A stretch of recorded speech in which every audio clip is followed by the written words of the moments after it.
Hello, this is Robert Dabney Jr. With VetPark coming to you again with another veteran conversation. Opportunity for me to connect with local and national veterans around America that are doing things in their community to help veterans and veteran communities heal. VetPark, we're all about helping our heroes heal, helping veterans get back to the person they know they are.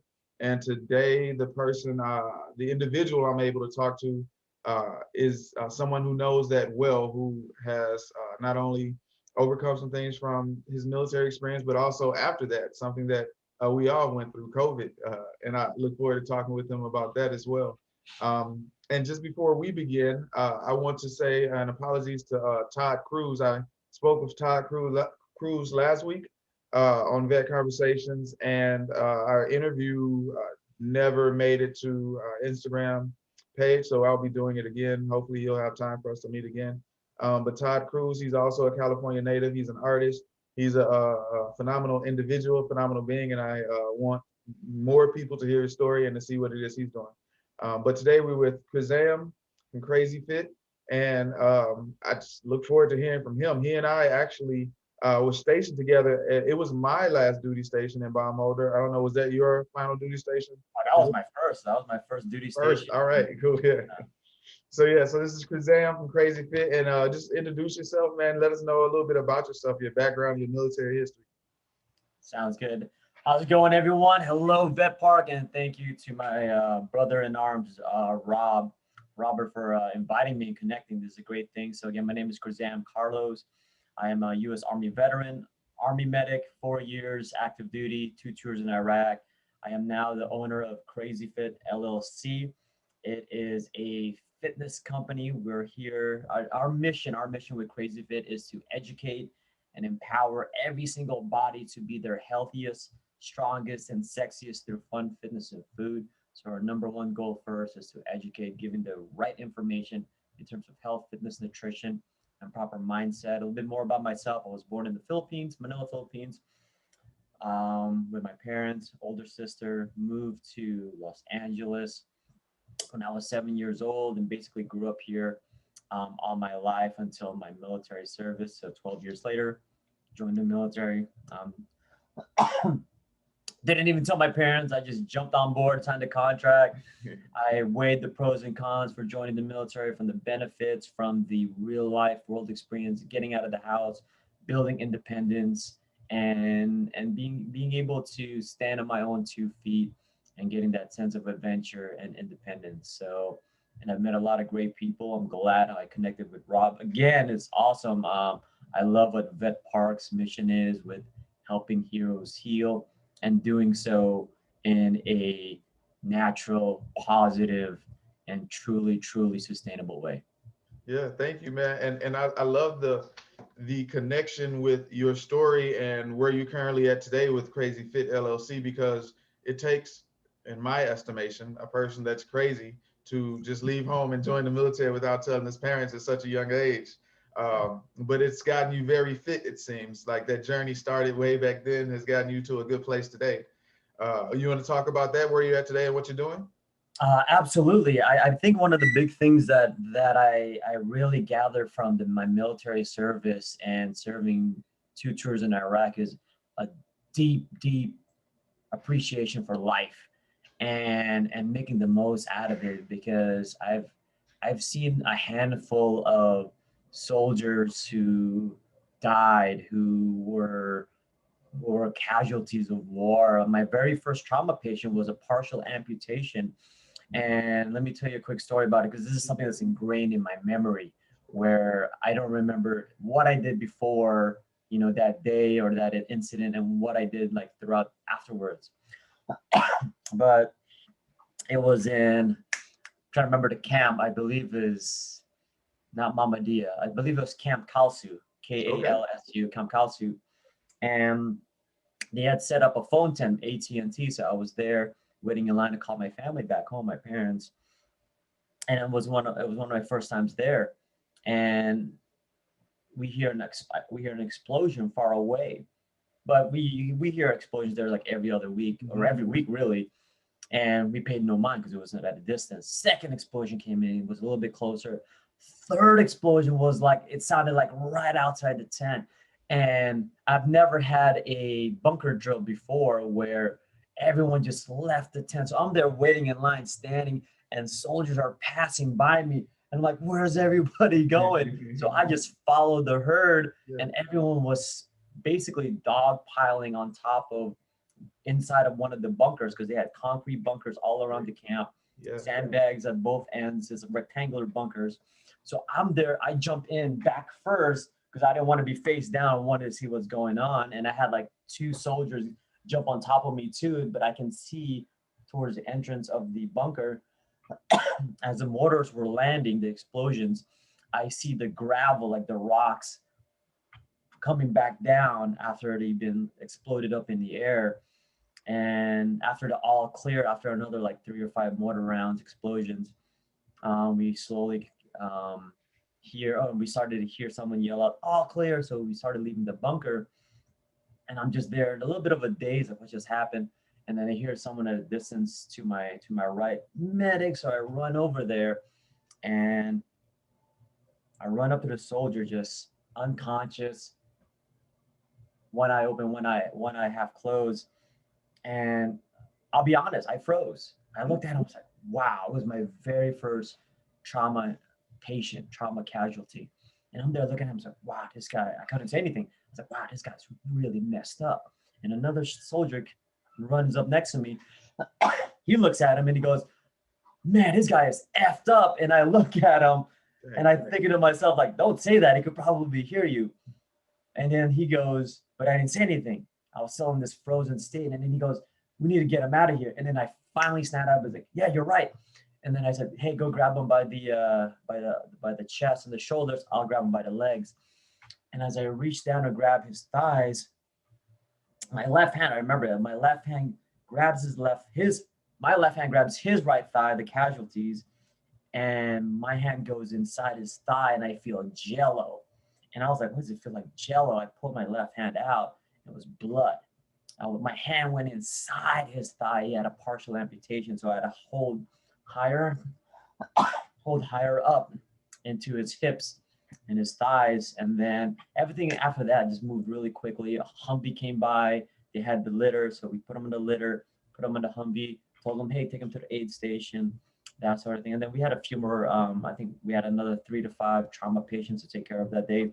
But I always remember that day, and then a few more trauma and casualty patients, not just U.S. military, but also the ICDC soldiers, the Iraqi Civilian Defense Corps, and just and being in a state where you go from the amenities and privileges of living in a first world country, having a restroom close by, just within like 10, 15 feet, running water, electricity, internet, for all that to be taken away, the freedom to just be able to walk and drive outside as you please, for all of that to be taken away, and just be in this complete 180 scenario where now you can't go out whenever you want to. You have to wear a bulletproof vest, your Kevlar, your helmet, be armed, you have to be escorted, you have to go as a unit. It made me really appreciate life more. So, and how that experience moved me towards starting my own business, getting, after I served my active duty, went to college, double major, got my degree in cell and molecular biology and biotech, 5 years, started my business towards my last year of college. And at that same time that I started my business, CrazyFit, I also was working full-time. I started a full-time job as a laboratory assistant at Kaiser Permanente Laboratories, where I was in the specimen processing, SPD, specimen processing department. And it was a good steady job, had a good upside to become a CLS, a clinical laboratory scientist, potential for 6 figures. And I was like, yeah, it was great, stable, secure, but didn't have the passion that I have with fitness and helping people get healthier, and the passion that I enjoyed. Like, I was helping people for free. People would ask me questions. Friends of mine would ask me to train them for free, and I would do it for free because it was something that I loved and I'm passionate about. And as I was in that specimen processing department and this dank laboratory like little to no energy, monotonous work. I was just like, I don't want to be here for the next 20, 30 years. Exactly. Like, I don't care that I can make a lot of money here and it's stable and secure. I'd rather take this supposed risk as something that I love doing for free. If I'm willing to do this for free, I'm going to work to get paid to do this, to create a system, to create a business where I serve my community, make a living out of it, and be proud of what I'm doing and really changing and healing people's lives and their health and their fitness, making them stronger mentally and physically. So for me, because I know, because I've gotten the benefits of eating right, exercising regularly, having the positive, strong, unstoppable, unrelenting, unbreakable mindset. And like, I'm going to share this with the world. I'm just going to share what I know and what I've experienced, and sharing that passion for fitness, for movements, for dance, and all things movement, and living a healthy, active lifestyle, eating a healthy, active lifestyle. That's what motivated me to start CrazyFit and where I am now. And in this COVID era, I know we're going to get into it, in this COVID era where I actually got COVID back in, my first symptoms was back in December 27th of 2020. And fortunately for me, well, fortunately, and at the same time, fortunately in that is not, I'm not fortunate or lucky that I had mild symptoms. I'm fortunate that I had the discipline and wherewithal to learn, research about eating healthier, Mhm. about exercising, the benefits of it, the benefits of stress management, the benefits of detoxing the body in natural ways, whether it's Epsom salt bath, having high intensity strength training and HIIT workouts where you sweat it out, meditation, stretching, going into saunas, things like that. So all these things that I learned, getting your 8 hours of sleep, even though the military tells us, hey, you only need 4 hours of sleep and you're good to go. I'm like, no, not really.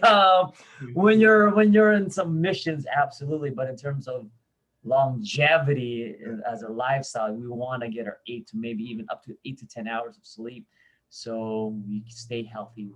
We reduce stress, we reduce those things. So I ended up getting COVID, but because I've been so healthy for so long, I've been healthy. The last time I was out of shape was probably 13 years ago, and I've only gotten better since. I'm 37 years old. I feel like I am, not feel, but I know I am physically, because I measure how strong I am with certain exercises. I do my full body scan.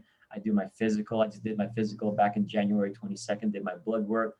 I check my body fat, my muscle mass percentage, my weight, my body mass index every month. So I know where I am. And I'm like, I feel better now. I look better now than when I did in my early 20s. And before I got COVID on December 27th, I actually I dislocated my right elbow. That was back in August 10th. So 2020 was filled with challenges. Mhm. It was filled with challenges, and I live in Los Angeles, and they actually shut down gyms. They shut down gyms March 15th, barely reopened for 2 weeks.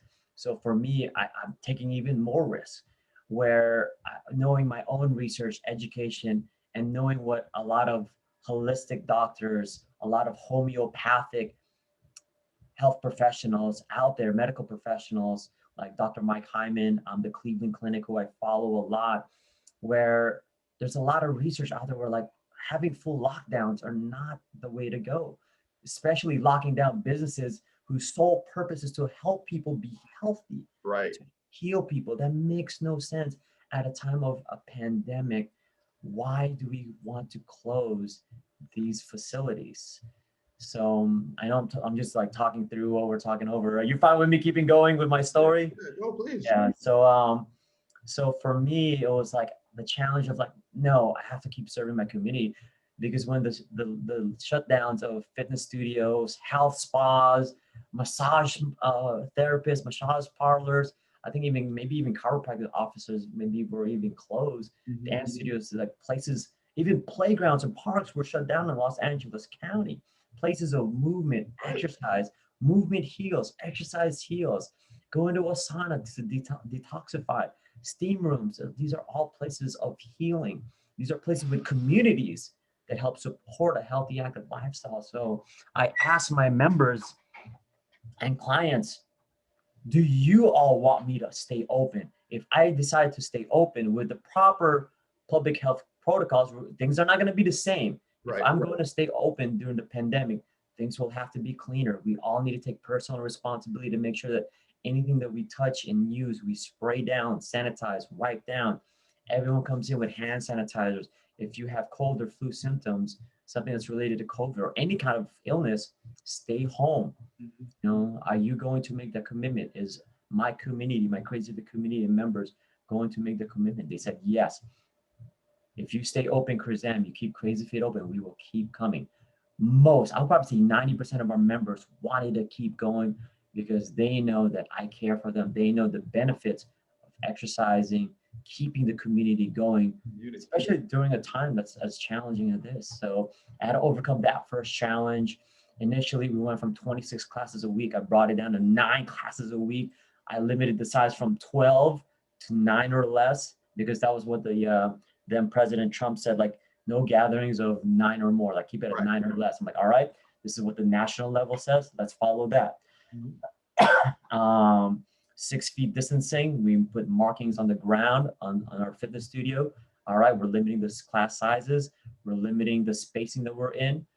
I had to adjust the workout programs where we're not rotating equipment. We're sharing as much equipment as much as before.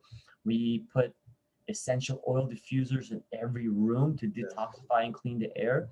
We have air purifier with UV light to kill microbes, viruses, bacteria, and fungus. That's filtered. Same thing in the fitness studio. I bought a lot of spray bottles and cleaning towels and cleaning solutions. So we did a lot in our part, my part, to make sure that we were all healthy and safe. And then going back, so that was leading up to my COVID story. So this was like March 15th, April, and then I dislocated my elbow, my right elbow, August 10th. So that was about a 16 to 18 week journey for me to actually get back to where I was before, strength wise and ability wise, before the injury. I'm actually stronger now than before the dislocation, but it took a lot of discipline.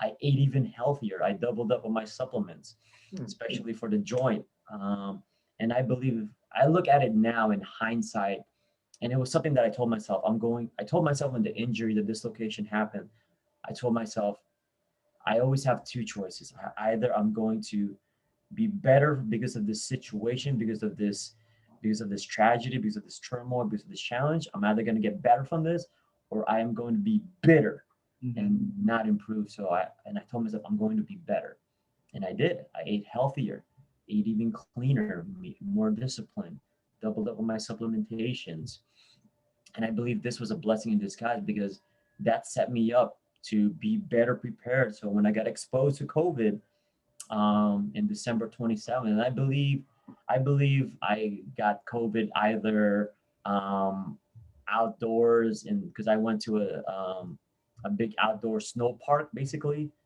here in, I believe it was in Mountain High. Snow parks. Yeah, it was called the Yeti Snow Play.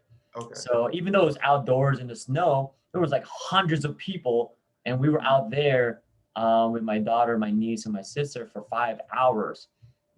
But people are touching the same snow, and we were throwing snowballs at each other's faces. So, and everyone's in the same confined place, even though it was a large area. We're all playing in the same snow, sitting in the same places, and you have hundreds of people crossing paths. Everyone was wearing masks, but then again, you never cold know. and flu season. Yeah, you never know. Exactly. So you made a bit from that. So, but regardless, the fact that is, I prepared my body, health-wise, nutrition-wise, exercise-wise, getting enough rest. A little bit more what I do regularly. I get a massage at least once a month. I do an Epsom salt bath at least once a month. Since the spas are closed, I make my own sauna in my bathroom. I close my bathroom door. I seal the bottom. I have a portable heater, so I put the heater in there and I get it nice and hot. I set it at 90 degrees. I put my essential oil diffuser in there, and I boil some water, and I put hot water in my diffuser, and then I put the oil in there so it comes out as hot steam. So I'm just doing everything I can from home yes, you know, spas are closed, other gyms are closed, but more and more people are actually opening up more, especially the family-owned gyms, and I'm glad that they're doing that. And I know a few of the owners, and same thing, we're spreading the message to one another. Hey, yes, we're gonna go against these public health policies, but we're gonna do so smart, intelligently, responsibly, because we know better than what our officials know in terms of how to help people be healthy That's right. and do so responsibly. But going back to my COVID story, I had mild symptoms. I had some fatigue, so I was feeling tired. I went from going 100% in my workouts, so like I had to bring it down to 20% because I just had less energy. Right. So I had to sleep 8 to 10 hours. I would probably say I was in bed maybe like 12 hours. Like I would sleep 8 to 10 hours a day, and then I would lie down and rest some more. I was chugging a lot of fluids, things like that. And one of my coaches, Coach Roxy, she had suggested to me oregano oil and to take that. And then one of my members also, Gloria, said, take some elderberry and infuse it in your water. So I actually have it today. So I have my 1 gallon jug of water here, my glass jug of water. So what I was doing was putting oregano oil. I started off at 6 drops, 6 to 24. So every week I was increasing the dosage basically from 6 drops to 12 to 18 and 24. So I could heal and detox the virus faster. And it helped out tremendously. And I used elderberry, which is a great resource for vitamin C, boosting the immunity. So I would put about 2 tablespoons of that in there. And I would take 1 tablespoon straight also in the morning. So I have a whole regimen and protocol. So it's very, very regimented how I eat my breakfast. For the last 12 to 13 years, I've been eating the same thing as soon as I wake up, and I've only improved it. So, but for more information, again, I'm here for education, so I'll let you know what I do every morning. Apple cider vinegar, great in terms of improving your digestive health. Digestive health. I do 5 parts water, 1 part apple cider vinegar because apple cider vinegar is very, very strong. Have you ever had apple cider vinegar before? I have, yeah. Have you ever drank it straight up? I tried to before. I thought so. There was a time when I thought that it would help detoxify if I just drunk it straight up so that I wouldn't fail a drug test. I don't know if it helped. It made me sick, but I drank too much of it. But, yeah, you gotta water it down. So I water it down. So yeah, I like do you're drink gonna put in a big bottle like 5 cups of water and then like 1 cup of apple cider vinegar, so really Yeah. diluted. So that's the first thing I do. It's also great as a probiotic. Next is kombucha. So I drink about 1 to 2 ounces of kombucha immediately after the apple cider vinegar solution. Same thing, probiotics, giving healthy bacteria the ability to grow in our digestive system. Third thing is when it's cold and flu season, I would take a tablespoon of the elderberry syrup. Fourth thing is my Zeal Wellness drink, which is basically my multivitamin drink, the supplement that I take. And the fifth one is my veggie berry power smoothie. So I drink a smoothie with I think I have like 5 recipes for smoothies that I rotate through. Right now, I'm drinking this one. It has kale, peanut butter, banana, pumpkin seeds, hemp seeds, plant-based protein. I get Orgain or Vega, but any kind of clean, organic, plant-based protein. And then the last thing is plant-based milk, unsweetened almond milk. So 7 ingredients in there. So, and I've been doing this for the last 13 years, and I've only improved upon it from when I started. So going back to my COVID, again, I only had mild fatigue for a week. So I was just resting a lot. I was still working, but I told my members, look, I have COVID, I have symptoms. So I was wearing 2 masks.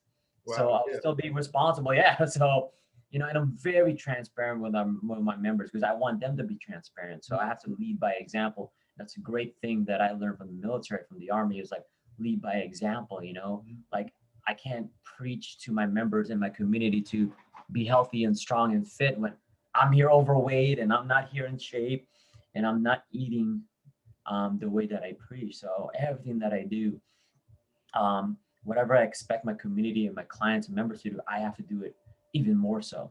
definitely. So I still exercise. Yeah. Even though I can only go 20% of what I usually do when I'm healthy, I still exercise. I was like, I need to move. I need to sweat. Even though I'm not at 100% health, I'm going to give whatever I got. Yeah. And then after that first week, the second week, my body was just craving intensity. And basically by the second week, I was going ham, just hard as a mother Yeah. in my workouts and feeling great. I had a lot more energy. That was probably the best and restful week I've ever had in the longest time ever. Wow. Yeah. So it was actually like another blessing in disguise. We're like Rejuvenation. God's way, the universe way of saying, Crizam, you need a week where you just rest. Yes. And it helped out a lot. And from my first day of symptoms, and 18 days later, I tested negative. Okay. After that, yeah, because I was sick the first month, the first week. I got tested like the second week. I think 8 days after my first symptoms, because it was hard getting an appointment for COVID testing. So I finally got COVID tested about 8 days after my first symptoms was positive. And I told myself, man, I need to get rid of this virus. I need to test negative. I need to be clean. I need to be detoxified because that was preventing me from seeing my daughter and fully interacting with my clients too. Because because I have visitation with my daughter every other weekend. So for me, I told her mom, look, I'm sick. And in the meantime, take care of our daughter. I don't want her to get exposed or you and your family exposed. So I let her mom know. So like I was supposed to have her one weekend and that was really tough because I really love my daughter and I love spending time with her. So I had to miss a weekend with her. But that was just extra motivation for me. Like, now I'm going to sweat this. I'm going to sweat this out. I'm going to eat even cleaner. I'm going to chug a gallon. I was drinking like a gallon to a gallon and a half of water every single day, drinking my detox water, eating vegetables on vegetables, eating nothing processed, eating clean. So every day I was working out, sweating, and I was detoxing. And after 18 days, tested negative. Was able to see my daughter again. Yeah. Fully opened up my classes. I'll start training my members again. Took off the mask. I'm like, let's go, freedom. So and I have a whole video, which I will share with everyone and all of you watching here in VetPark about my full day of what I do from the moment I wake up, what I eat, what I do, what I'm thinking, how I train and exercise, what's my mindset when I'm exercising, and when I'm resting, taking a break, taking my lunch break, when I'm off work, what I do, what I think to stay healthy, stay motivated, things like that. So I'll share that with you. I think it's going to be like a 4-part series because it's a long video. It's like 90 minutes. Okay. I didn't realize. Yeah, I don't realize how much I do, and like if we actually record everything we do, like, oh wow, okay. So I'll share that with all of you. So for me, I've done a lot of research with COVID even before I came to the United States back in January, February, and from what I've seen, countries who are typically healthier as a nation, like Japan, like Korea.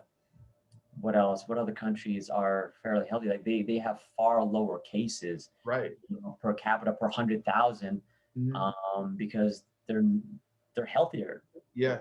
Far less obese people. Like I think the obesity rate in Japan is maybe only like 5%, 5 to 8%. In the United States, about 30 to 35%. So it's about 8 to 9 times.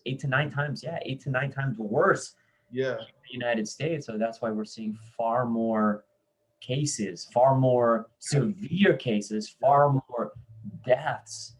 So, and that's why we need to be more educated and like why are other countries are not locking down, are not closing businesses, they're still staying open, but they are being responsible, wearing masks and doing other things correctly.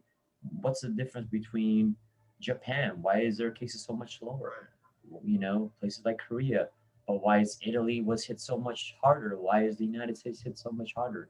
So we need to address all those things and figure out what's the difference, what works, and let's do what works, and what doesn't work, let's stop doing that. Man, I appreciate you saying that. I've been following you on your journey way before you've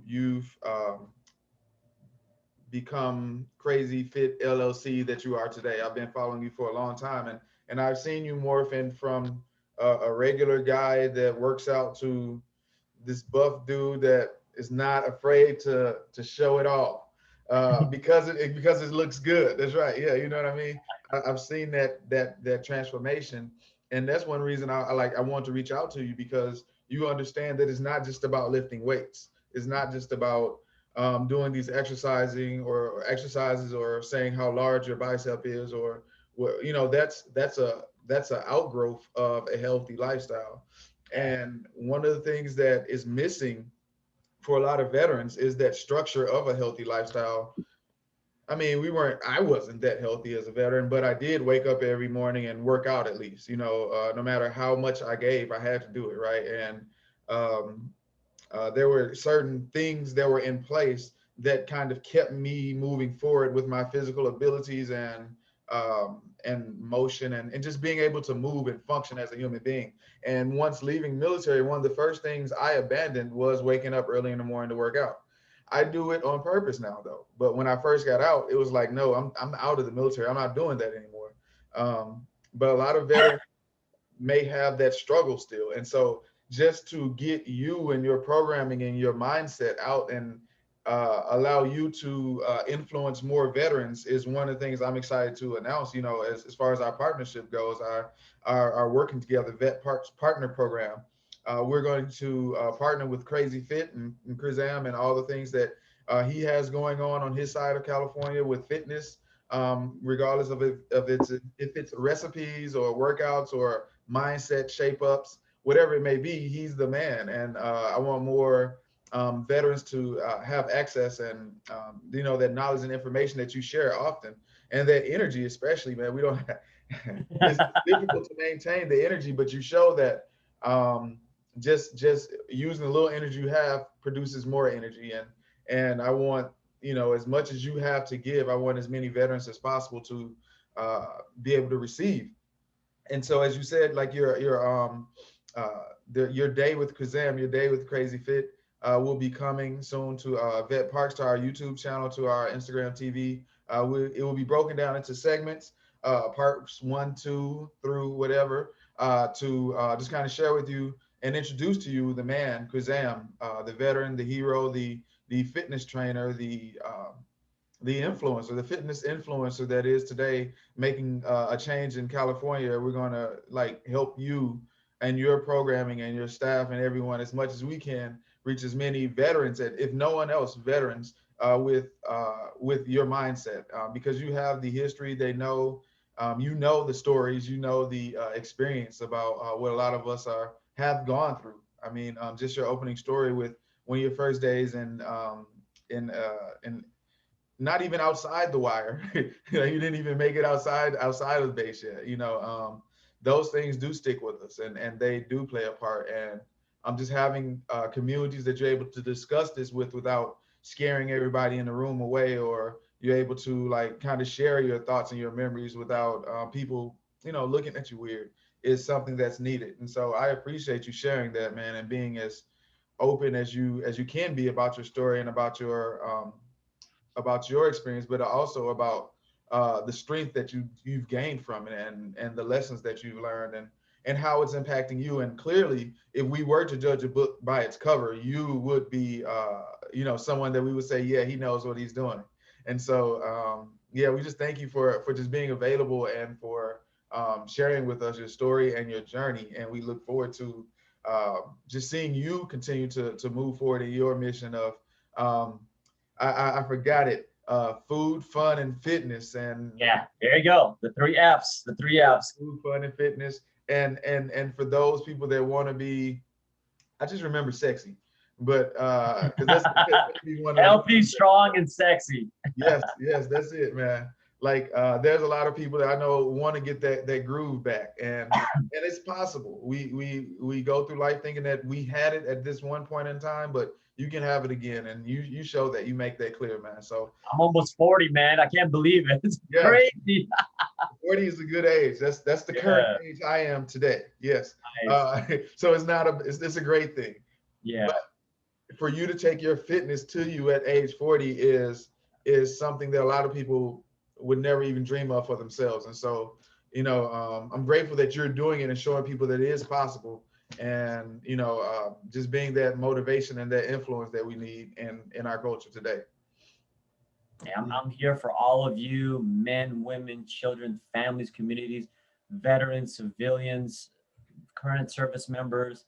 I appreciate. I have so much love. I have so much love for our service members, fellow veterans, things like that, because it is a tough job. It can be a tough job, leaving your comforts of life, your home, and your friends, your community, and like going to the unknown, Mhm. things like that. And I want to just real quick reach out specifically to the veterans and those who've served, who are having a difficult time adjusting to the civilian world, because it is a difference. It is a different shift in mindset and culture that we need to just accept. Some things we just need to accept. Okay, things are different now outside of the military, and we need to accept that things are different now from when I was in a combat zone or when I was deployed.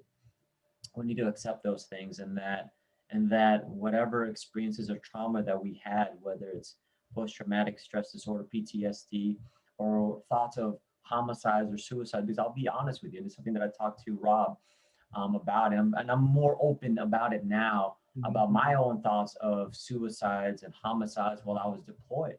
It was a very stressful situation where it was literally life or death, and having to deal with and work with difficult people, and having no comforts, all of our comforts in life, all of the comforts that I was accustomed to in my daily life now taken away. So it is there, that is the cost of freedom, where just because most of the country doesn't serve or fight for it, doesn't mean nobody does. So just know that if you feel those things, it's okay to feel those things. It's okay to talk about those things. And ironically enough, I didn't grow up in a family household that talked about our feelings. Oh, hey, how are you doing? How do you feel today? My family wasn't like that. So it was, I never learned as a child, as a teenager, to express my emotions. Ironically enough, it was in the military, in the army, where I started opening up, because we would have those mandatory trainings where at least twice a year we're like, talk about your feelings. If you're having a bad day, talk to a buddy. If you see a buddy is having a bad day, or he's acting out of the ordinary, talk to him. Hey, how's it going? How are you doing? And it's that camaraderie and looking out for one another, looking out for your buddy's back, looking out for your brothers and sisters back, that I really took to heart, because in the military, to talk about your thoughts and feelings if you're having a bad day, to ask your buddy how their day is going, and to check up on them. That accountability and looking out for one another. So I encourage those of you who are watching, veterans, those who may be struggling for any kind of shifts or changes in your life, to reach out to a community. Search online, Google it. Reach out to VetPark, reach out to me, reach out to your local veterans group, whether it's the VA, VFW. I'm part of Veterans of Foreign Wars. Join a local, what is that one? It's lost me right Yes. now, Okay. but there are other veteran organizations that you can join, not just in your branch, but maybe whether you're Air Force, Army, Navy, Marines, Coast Guard. There are other services out there. So I encourage you all to reach out online, in person, be a part of the community in person and virtually, online, as much as possible. Surround yourself with the right people, giving the right message, who are living the lives that you want to live. So Yeah. that's what I encourage you to do. Amen. Thank you, man. I appreciate those words of wisdom, man. Every time I talk to you, I learn a lot, man, and I'm picking up on or some of your habits, that your consistencies that I see are forming you into the man you are becoming. And so I appreciate your leadership, man. It's well needed. Again, it's well needed here in our culture and our society. So thank you, Crizam, and thank you for your time today. You're very welcome. You're very welcome.